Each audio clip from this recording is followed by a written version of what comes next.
Tonight, on A Conversation with Brian, I have friends from Australia, two great educators, Gavin Grift and Colin Sloper. Gavin is a best-selling co-author of numerous books under his belt and is founder and CEO of Grift Education.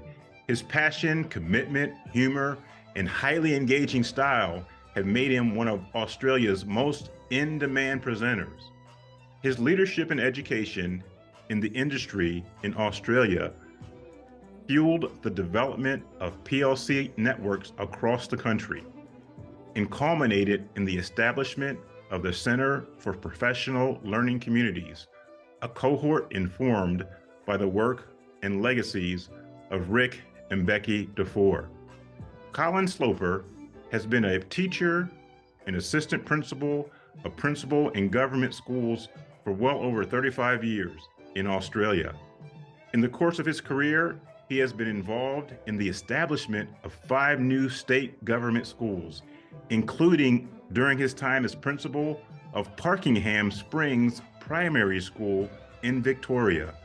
Because of Colin's leadership and collaborative work with the school community, Parkingham Springs became the first recognized model professional learning community school in Australia.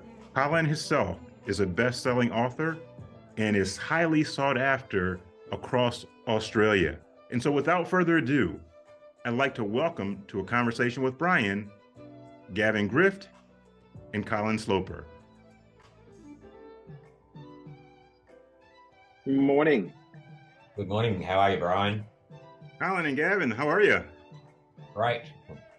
I am so glad. Oh, good afternoon, good morning, good evening. What time is it What there? time is it over there? It is. I didn't check before. What time is it? It is 8 o'clock the day before, 8 p.m. the day before for you all. Okay.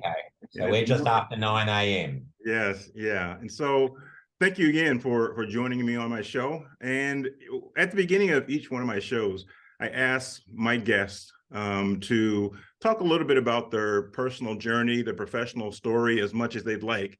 And so who is Colin Sloper? Who is Gavin Grift? You can start. You know, let's go in the order of experience, Colin, which would mean you. Oh, thank you very much. Brian, what brought me to the PLC journey in particular was, as you mentioned in your intro, I was the principal of a number of new schools that we opened up for the Victorian State Government here in Melbourne, Australia. And one of those schools was Somerville Rise Primary School, and I was there as principal for about 13 years. I knew at my time during that time my teachers were working really hard, that they were doing their best. It was a suburb on the outer southeast of Melbourne on the Mornington Peninsula, very diverse clientele in terms of parents and students. But even though the teachers were working hard, the educators were working hard, the leaders of the school were working hard, I just felt in my stomach that we weren't doing or weren't getting the results we should have been getting for all the hard work and time that the teachers were putting in, the educators were putting in. They were working absolutely their backsides off to try and get the best results, but something wasn't happening. So when I had the good fortune to actually open another government school, I kind of put that on the back of my mind that we needed to continue to harness the enthusiasm of teachers, but to also look at what we were doing in terms of raising the standards of the students, the learning outcomes for our students. Sure. And I suppose that's where I connected or reconnected with Gavin in his work around PLCs, and he introduced me to the work of Richard and Rebecca DuFour in terms of PLCs at work. And that started the ball rolling in terms of what we tried to do at Pakenham Springs. So when I set up Pakenham Springs, we made sure we followed those tenets of the PLC at work, working from the top, transforming that whole culture of the school so that there was this unrelenting focus on, trying to achieve high levels of learning for all students. Sure. So that's briefly where I came from in terms of this journey in PLCs. Well, let's go back a little bit, Colin. Let's talk about why you actually got into the profession, because I want to really help my guests, help my audience understand your journey a little bit more beyond that, the PLC process. I mean, that's a big part of your career, but it didn't start there. No, certainly not. I think my desire to go into education was in terms of I had, through my education, really powerful teachers who made a really strong impact on me. and other teachers who I, for whatever reason, didn't connect with, and for some reason, I don't feel they got the best, or I could show them the best of me. So my desire in going into education was really to try and make sure that I could do the best for my students. And in those days, it was very much working in isolation. When I went into education, it was very much I was in my little classroom, pedaling, doing all I could. But it was basically to make the change, to try and emulate the best teachers I had, and to try and not emulate, if you like, or not carry on what I was seeing from some of those teachers who couldn't engage me in the learning process. I left, Brian, when I left primary school, I couldn't read. I was, my parents were teachers at that stage, but I really struggled with some of the basics in education. And it wasn't until I got into early secondary college that I connected with a couple of teachers who believed that I could do better than I was doing, and really instilled in me that, if a teacher has that belief in you, then you were willing to do a little bit better, try a little bit harder. You're willing to try and, reach that potential that they see within you. So not being able to read in, primary school, leaving primary school, I mean, it had to affect you in a way that when you became older, you did not want that feeling for any child, right? Oh, most definitely. I can remember in primary school, we used to have a thing where sitting in rows, the teachers would get you to stand up one at a time and read from a text that everyone was reading from. And I can remember every time it came to my turn, I suddenly would need to go to the toilet, would have a coughing fit. I would do anything I possibly could not to go through that embarrassment. Like, I could read basic words, but in terms of trying to put it together into a coherent piece, that was impossible. So most definitely that stuck in my mind and gave me the impetus of going, what are we doing? What are we doing here? These teachers were trying their best for me. They wanted me to learn to read, but the methods they were using were embarrassing me and actually turning me off the very art of reading that they were trying to encourage me to do. Yeah, and Colin, I tell my story a little bit, but it's kind of similar. And I had a difficult time learning how to read when I was younger, and my dad was actually a reading teacher. And it was, the teachers in my school early on, they wanted to retain me. They wanted to hold me back. But my parents said, no, we got this. So I was lucky. I had an interventionist at home. My dad was a reading teacher. But again, my passion is fueled because every kid doesn't have a reading teacher at home. And that's not fair, right? And so that's kind of a similar experience to you as well. Gavin, you're on mute, but tell me a little bit about your personal story, your professional journey, as much as you'd like. But I'd really, again, we'll get to the PLC piece at the end. But why did you become an educator? That's such a big question. I think it's multifaceted, and I think just before I go into that, I think Colin, well, he doesn't sell himself short, but probably another thing you need to know is he was my first principal, and he was the youngest principal, I think, appointed by the Victorian Education Department at that point in time. Wow. When I first started teaching at the age of 20. So that's how far we actually go back. And I think he must have been in his early 30s. Colin, is that correct? When you were principal at that point in time? Wow. Yeah. So anyway, just a bit of a backstory. I think, there's a synergy, guys, between all of us here, just in some ways around education. I think for me, if I was to sum it up, I felt like in primary school and high school, in many different ways, I don't think I felt seen or heard. And there was really probably two teachers, and I tell this story in some of my keynotes and work that I do around the place, such as the power of what we can and who we can be for students, for these little souls that turn up each day, wanting to discover elements of themselves that maybe they didn't know, or just to be fueled by a motivation for life, right? And I never had it. And it was two teachers who instilled in me, who saw me, basically. I'm cutting a long story short, but they saw beyond. I started school really, really young. Mum and Dad sent me to school at an extremely young age. I became a teacher at the age of 20 and was at university at 17, which is fairly young in Australia. And, I learned about the hidden curriculum at school, the things we're not supposed to learn or know, or maybe the narrative that I started to develop around myself was that I couldn't do school, not a place for me. So these two teachers, Mr. Wallace and Mrs. Weston, and I'll say their names out loud as every opportunity I can possibly get, just challenged that narrative that, young Gavin kind of developed, I guess, and was developing. and saw me. And it was Mr. Wallace, my grade 6 teacher, who gave me a purpose because I wanted to do what he did. He just completely turned my world around, and I wanted to be able to do exactly what he did. And so my dream to become a grade 6 teacher, it was quite a specific dream, started in that grade 6 year, and I guess helped me through some times that weren't so good, because at least I knew what I wanted to do. So I had some kind of goal when things weren't exactly, going so well. And that's why I went into education. And as soon as I went to university, I didn't set the academic world on fire, but as soon as I got in that classroom and did teaching rounds, we call them here in Australia, I'm not sure if that's the same in the US, but basically when you do your field, practice in schools, I knew as soon as I stepped in the classroom, I went, this is what I need to be doing. This is what I should be doing. It felt more like a calling than a job, if you like. And it's hard to describe that, isn't it, in a sense, but it is. That was for me, the start of it. And I ended up at Colin School when I was 20, teaching my first year 4-5 class. And I remember looking at those kids in that first year and thinking, I actually don't know now what to do. But anyway, I went and did it. And I remember getting to the end of that first year, and I remember they'd learned something, and I thought, well, I don't know how they did that, but at least I know they do learn in spite of me. But that was the start, and it's just been an ongoing organic journey for me as an educator since. I've certainly not been a five-year plan, goal sort of guy. I've just sort of rolled with it, and my passion has taken me to where it's taken me, I guess. I think for all of us, for the three of us, I think when you embark on this journey and you're not really sure, I mean, you know what you want to do is you want to help kids, but along the way, sometimes I can admit it, and you just kind of said it, Gavin, as well. At times I didn't know what I was doing.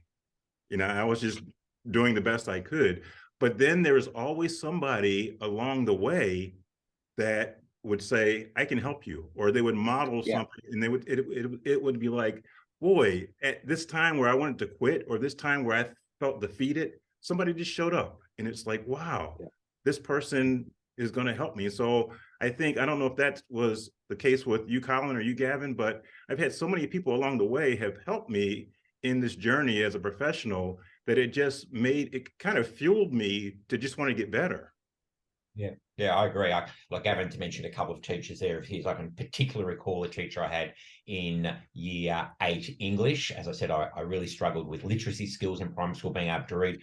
Putting words into a story or writing a story was absolutely impossible. And I can remember I got this young teacher in English in year 8, Mr. Harmon, and I wrote a story, class a project, had to write the story, wrote it. And I can remember he wrote something on it like, this has got really great potential. Well, I can remember going home and rewriting that story at least 8 times, locking myself in my bedroom, redrafting it. My parents came in saying, what are you doing? You've never locked yourself in your bedroom to do schoolwork. What's going on? Just because of those couple of words that he had written on this story, in terms of showing, hey, this has got potential, where no one had ever seen that before. Or anytime I got a story back, it would always have all the red marks, the spelling mistakes, the words that had been left out, all this negative stuff. So I'd kind of get it and dread and put it away. Where this came back with it was only a couple of positive words, but for some reason it kind of put this spark into me that, there was something there that I could work on and get this to be better. Sure. It's amazing what one person can do to change the trajectory of a person's life. And I think, Brian, the other thing around that, and Colin, you got me thinking about that, is we're not just talking about teachers to students, right? We're talking about colleagues to colleagues. And I was just thinking, Colin sitting here, he was the first leader who saw me. And there were many others that I was fortunate enough to have as models through my teaching career, where they helped me, as you just talked about before, Brian, not just as a student, but as a teacher, grow into the profession. And I think it's one of the reasons why I'm so passionate now, particularly around that middle leadership space, because that's not everybody's experience, unfortunately. And I think, it's important that it is. So that same feeling, I think it's an emotion almost that we're talking about. It's fueled by this this desire to be somebody for someone else that makes their life better, and we're talking in the context of education, Right. is as true for me today in those of my colleagues that I work with as it was for me as a boy going through primary and high school, and from my teachers, as was the same for both of you. So it's interesting, isn't it, that there's this common kind of almost calling that comes out of what we Sure. experience and continues to this day in different ways. And I think there's a strength in being able to see other people's gifts, right? And so for me, that's what happened as I was, working through this journey as an adult. I think, my colleagues or other administrators saw something in me that I didn't see in myself. Brian, you can be an administrator. I can't be an administrator. That's too big a job. Yes, you can. And so if somebody sees that in you, like you were saying, Gavin, as an adult, then you start to believe it, right? And so I think that's really important. I think, Colin, for you, I'm sure you saw something in Gavin, and you saw something in a lot of your teachers, as Gavin, as you did when you were working in your schools. You saw things in your teachers, and it wasn't just haphazard. For me, I saw something in every one of my teachers that when I was an administrator, I wanted to make sure that they felt, as you said, Gavin, they felt seen.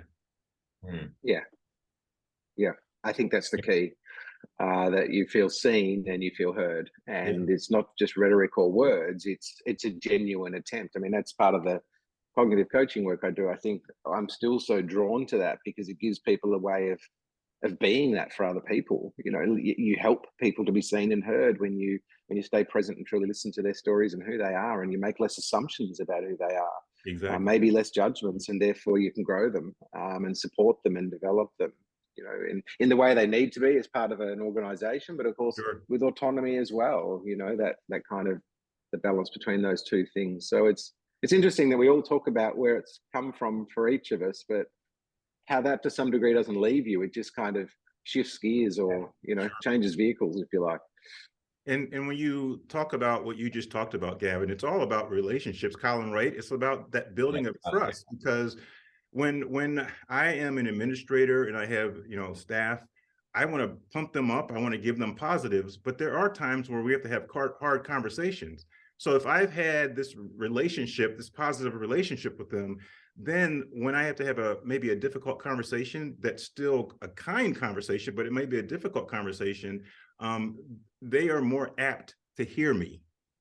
Yeah, I agree 100%. I think that is the point. It's the fact that they know your disposition is looking for the good. They know you're actually trying to help them, not hinder them in their career. So when you have to have those more difficult conversations, if you've built up this basis of them understanding that we're all in this together, we're working together here, they're more likely to listen to the advice or the whatever the topic of the conversation needs to be in terms of progressing their career. Because most of those conversations, when we have those difficult conversations, is to help them. It's not to hinder them. It's to actually help them, progress them, and to make them better teachers, in terms of achieving what they want to achieve, in achieving the purpose that they went into education in the first place for.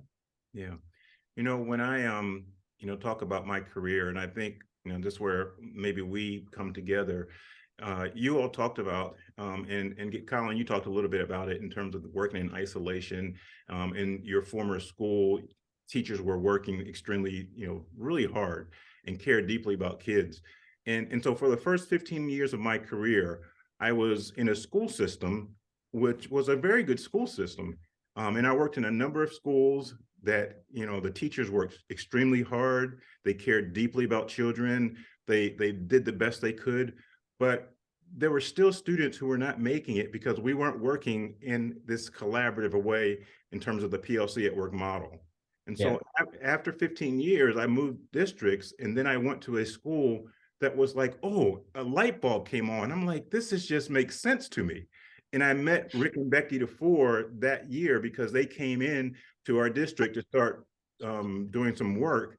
And that's when truly my professional life changed. So can you talk a little bit about the time that you really were introduced to the PLC at Work model, and how Rick and Becky DuFour and maybe Bob Aker really have helped you broaden that idea of all means all? you want to start, Gavin? Yeah, I think for that one, yeah, I can start because it goes back to 2009. I mean, for me, it started with a book. So Elaine Brownlow, who was my publisher, Elaine Brownlow was she started Hawker Brownlow Education, which in Australia is the biggest educational publisher this part of the world. And She published I had the a honor first of book. meeting Elaine. I had the Yeah, honor when of you were meeting here, Elaine when I came with, yeah. Yes. Yeah. So Elaine, and look, she gave me a book, Brian. I published one book with her with a colleague that I taught with actually at Somerville Rise, where Colin was speaking about before. And so we had a relationship based on this first book that she again saw a need for, and we were like, oh, she said, oh, we need to write this book, and we're like, oh, now we've got to write a book. We thought it was a good idea, and we met her and gave it to her, and she said, no, this needs to be said. So a little book about really student agency introduced me to a whole other world. Now, long story short, she gave me Learning by Doing one day and said, I think you should read this, because I was already working with a network of schools to support them in the strengthening of their teaching and learning, really. And so I read Learning by Doing, and cutting an even longer story short, I was taken by it. It was one of those educational books I read in a night. I was up till 6 o'clock. I don't think I got sleep that night, because it was like, well, we should just all be doing this. I mean, right. I think Rick and Bob, particularly in those early days, and then Becky and Mike, and then as it sort of increased, I think what they did was put on the map that collaborative schools are they're just an essential, right? And so for back then, it was kind of, we thought we were working collaboratively, and we weren't. So I read this book, ended up at the ASCD conference in America, presenting with a colleague from America on cognitive coaching, and just happened, Elaine Brownlow was there to get the opportunity to meet with basically Rick and Becky. And from that situation on, I just ended up in conversations and said to actually Rick and Jeff Jones, who's the head of Solution Tree at the time, I want to do this work in Australia. We need to be doing this. And I'm sure they thought, well, yes, who are you and why do you want to do this? They probably Googled me and thought, who is this guy who just walked off the street? And it was Rick who basically said, well, okay, yes, but you need to be doing the work with us and in schools with schools over a short period, not a short period of time, a long period of time. And so we started with 5 schools in Melbourne, 4 schools in Canberra, and actually 4 schools in Adelaide here in Australia. And I worked with Rick and Becky directly. They were my mentors as I worked with those schools and those leadership teams to help them to reculture and structure as professional learning communities through the PLC at Work process. And that was over really a 3 or 4 year period where Colin's school was one of those schools that I worked with. And that was my introduction, and Rick and Becky came to Australia, and we ran events here to support schools to get to know their work a little bit better. And, that's a very long story short. I tried to keep it short, but that's kind of where, that's where it started for me. And it was me that then gave Colin the book. He'll probably tell the story, Learning by Doing, and said, hey, you need to read this. That was my introduction to so I didn't work as directly with Bob Eaker, but of course I learned and understood and appreciated the history of their work together and how kind of all of this evolved over time. And one of the quiet people in that movement, and I call him the Ringo Starr of the movement, is Tom Maney, because Tom was really influential in a lot of that work as well. I mean, he's one of the co-authors of Learning by Doing, and you two are being modest because the Australian version of Learning by Doing, you two have contributed to the writing of that, right? Yep, most definitely. And that was, I think, in response in terms of knowing that our education system was a little bit different from America, while the tenets and the underlying principles are exactly the same, and you can't fault the philosophy behind the text, just in terms of language, making sure the language was conducive to the Australian education scene. Gavin mentioned before where I came into the Learning by Doing journey with him, and it was when I opened my last school, which was Pakenham Springs, and that was in that 2008-2009 period. And Gavin was right. I can remember I was absolutely immersed in trying to get a new school off the ground. My involvement was working with the architects of the school, the builders of the school. It was on that level. So for the year before the school opened, I was the principal of my previous school, but also the acting principal of a new school yet to open. So my head was in a whole range of different spaces, thinking, okay, you know, I've got to continue to manage and run and lead my current school, Right. but also keeping an eye on what I was going to do different, knowing that there were certain things that I was going to do different in terms of my new school. And it was at that period, as Gavin said, I can remember going around to his place and he pointed to a pile of books on the floor in his study, and there was a whole stack of books that had come, I think, from Solution Tree in terms of the learning by doing text and the kit that they had sent out. And he pointed to that book and said, you know, here's a book, you should take this, you need to read this. And you can imagine in my mind, I have a million things I'm trying to do here to juggle between two schools. I do not have time to read another book about education at the moment, no matter how good this book is. And I can tell you at that point, he was certainly raving about the book. Well, I did take it and put it on the desk and left it there for a while, but I kind of picked it up and started, and it was a bit like Gavin's experience. Once I started to read it, it was only like within the first chapter, it had connected to me. And it was summarizing exactly what was going through my head in terms of how I needed to structure and set up my new school differently from the school I was leaving. It was, for me, that next step in my leadership journey in terms of going, hang on, this is doing exactly what I want to do. It's saying to me, I need to be the learning leader of my school, not just the leader of my school in terms of the admin and making things sure everything is organized. I could do that with my hands tied after, 15, 20 years of being a principal. That was not a challenge to me at all. But getting that now, my focus back on, you are the leader of learning in this school. How does that make this school fundamentally different from the school you're leaving? And that's where kind of I connected with that. Then obviously joined in, as Gavin said, he set up a network of schools who were going through a similar process. And that gave me great feedback. And my leadership team, who would come along to those forums and discuss the practicalities of implementing this, not the theory behind it, but how do you actually get to do this in schools? That kind of moved us along the journey. Those are great stories. One of the things that I knew early on, very similar to you all, when I started to read the books and I was connected to Rick and since 2005 and Becky, one of the things that I found, not so much with the school that we were leading, but other schools that weren't getting traction. And I think sometimes it was because they were afraid to let go of some of the traditional thinking and traditional ways of doing. Did you experience any of that in terms of your teachers or any of the other schools in Australia? Were some schools able to take hold of it really quickly and move forward? Or did you just feel like the schools that you were working with, people were just hungry for it and they were ready to move forward? From the broader perspective of working across all of those schools, I would say absolutely. Like, we had wins and we had losses.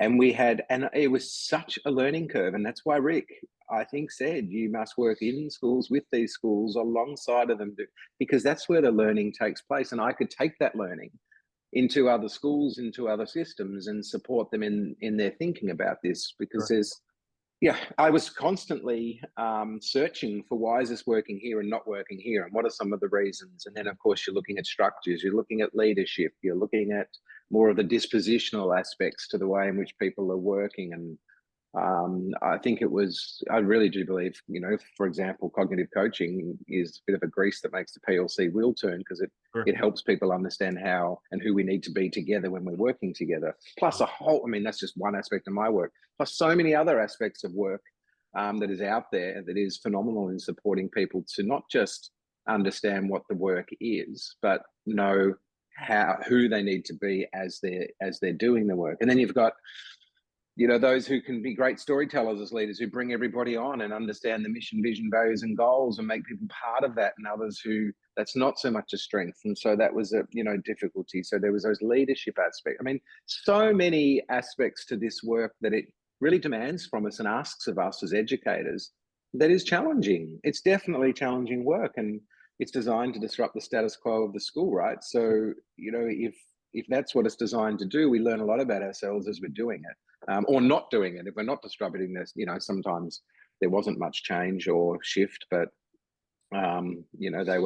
schools would refer to themselves as PLCs, and you didn't see much evidence it was any different to the year before. So absolutely, yes. But I think my point is that was a catalyst for not only my learning, but the learning other schools could have, from one another as we grappled with those challenges together. And I think it's as true then as it is today, not just for the PLC process, but for so much of, who we're trying to be in education at the moment. I think I can build on that, Brian, as well, because in the Victorian education experience, obviously the Department of Education here wants to improve education. Sure. So they roll out, and I'm not sure if it's the same in America, but they here in Australia, they roll out initiatives. So we'll have something come in, a new initiative will come in, and it will be there for 3, 4, 5 years. Then the next thing will come in over it. Then the next thing will wave over it. It's like the pendulum. Yeah, exactly right. And it was kind of, and it did, I could see it. And, and I know Rick and Beck talk about it in the book, and in their presentations, they would talk about, that fatigue you get from that. And here's another thing coming through, and we'll just sit back and wait for it to pass, and another one will come through. I think in that group of schools that I worked with led by Gavin, the difference of schools who got it or didn't get it was schools that conceived that it wasn't an extra. Yeah. If they understood, as Gavin said, this is to disrupt the way we do things. If you're willing to go along and say, we're not throwing out everything, we're molding everything around these key ideas. This is not an add-on. This is what we should be doing in the first place. It's the way we do business. Schools adopted that and said, okay, this is what we need to do. Yeah. I still hear it today when I go out in schools. Schools will talk about their PLC time. And I go, what are you talking about? It's all PLC time. Everything we do, from every meeting down, from leadership down to collaborative team meetings, is around progressing the learning of our students. It's not an extra. We don't come and do something extra here and then go back and do our real work. So that's what I think I saw as a difference in terms of schools that move forward with it, were those schools that were willing to be self-reflective, to let go of things, or to mold things that they were currently doing into moving it closer to those principles of, the PLC at work model. Yeah. One of the things that I felt that really just gave me this great tool was this brilliant person, Anthony Muhammad. And he started this idea or this support of schools in talking about culture. And talking about how we, in his book, Transforming School Culture, he really laid it out on these 4 ways that we can move schools forward. And one of the things I like about Anthony's work is that he doesn't demonize people. He talks about, unhealthy versus healthy cultures, or he says productive versus unproductive organizational health. And so when he, goes at it from that point of view, I really think it takes the defensiveness off and just helps people understand that, if we're going to move forward, we're going to help people understand why we're moving in this direction. If we don't tell people why, as you all said, this is just another initiative. And so we have to help people understand we're going to build shared knowledge around the why, and then we're going to build trustful relationships and dispersed relationships. So it's not about one person. And then, Gavin, as you talked about, that cognitive coaching, try to say that 3 times fast, there's a lot of how in this, right? There's a lot of, okay, I don't know how to do this. I'm going to resist. So I need support. I need the proper time, training, tools, and support to be able to do what you're asking me to do. So all the things that you are talking about is that idea of making sure that we're promoting a healthy school culture.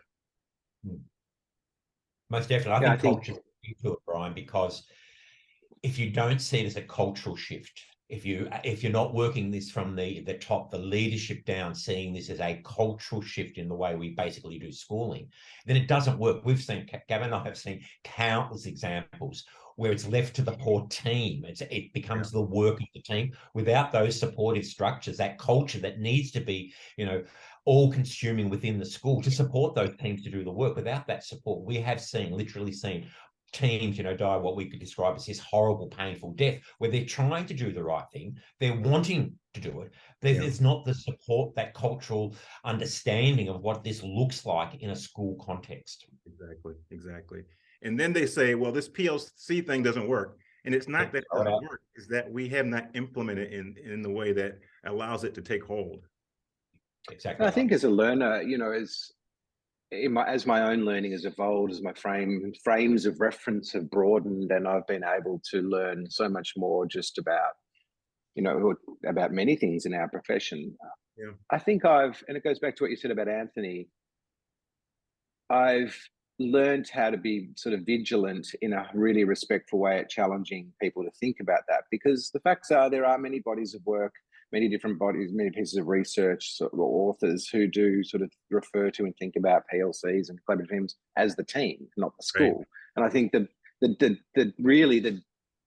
the difference in the PLC at work process that we've kind of emphasised in this chat is that the PLC is the whole school, whereas for many other bodies of work, there's less of that emphasis on culture, which Anthony has certainly amplified and made really accessible for many people.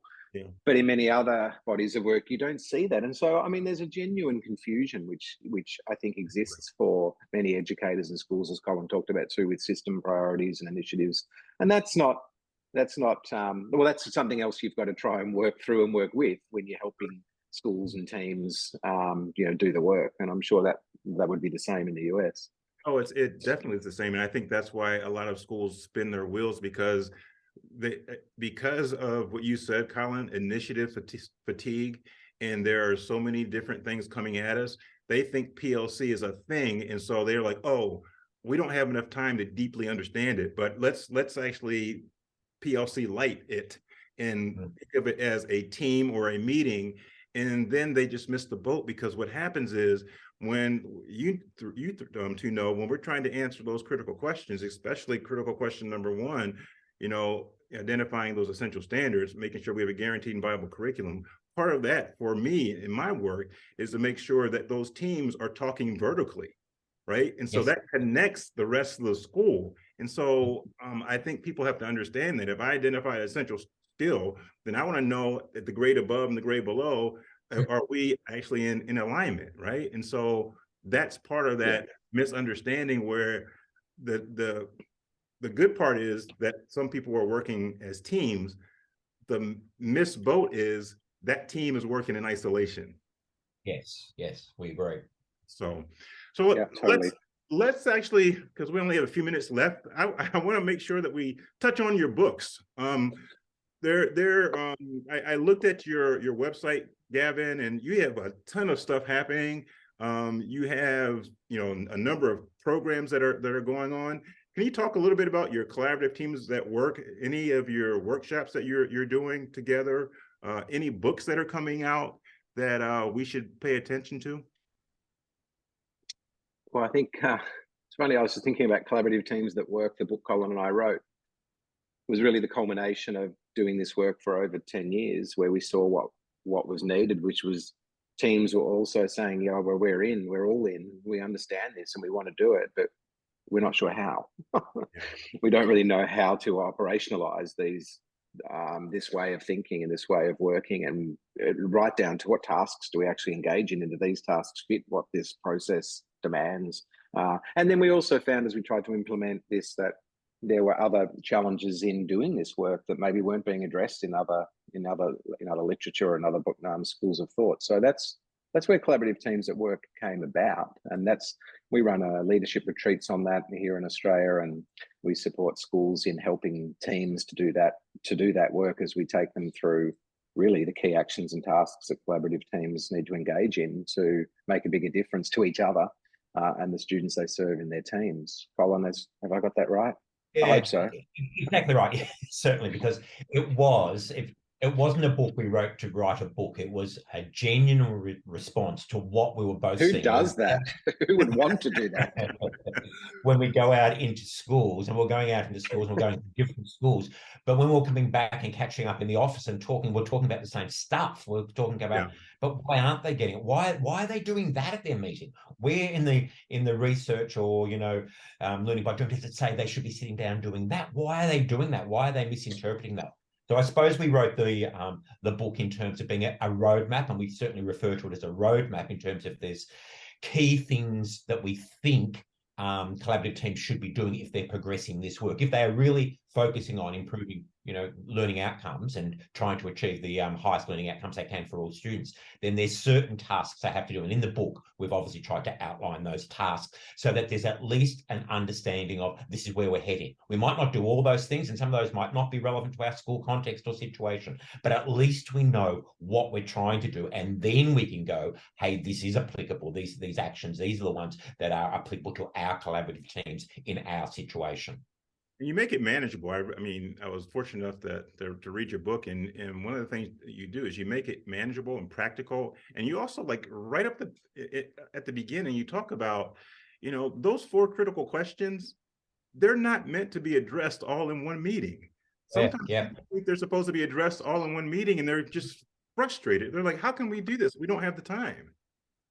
I think, Brian, basically, if we summarize what Gavin and I have come to realize is that basically when collaborative teams come together, there's a misunderstanding of what they should be doing. They think they should be doing tasks together. Yeah. We strongly advocate in that book that what they should be doing is implementing a collaborative process. Yes, they're doing tasks together, but those separate tasks or action build up into a bigger process that allows them to monitor the impact of their teaching. Yeah. And so, yes, there are 2 more books. Thanks for the free plug, Brian. That's coming out. So we've got a book, Mastering Meetings That Matter, coming out. I think it comes out in 2 weeks. That's very much about just the mechanics of how you operationalize an agenda. We've worked with meetings where there's not even an agenda. Yeah. What do you have to actually do? So that's one piece, very, very practical, like a little companion for people to have as they're thinking about the construction of their meetings. And I've got a book coming out in 3 weeks, I think now, called Emerge, which is for middle leaders to help them overcome the most common challenges associated with leading from the middle. I think they were generally referred to teacher leadership in the States, but it's something I'm passionate about. It's like 15 years of my thinking, my learning, my work sort of into a book to help middle leaders overcome some of those common challenges, like how to overcome the pleaser in you when you're leading friends that you're now sort of sitting above, and maybe some imposter syndrome you might have, or how do you have those difficult conversations that Colin spoke about before when I have no experience of it, and potentially not being looked at in the way in which I feel like I should be in terms of my leadership identity, and just a whole range of other pieces. And it's just a book to help people's self-awareness, what you need to become more aware of in yourself to help you to overcome some of those challenges with some practical ways of applying it.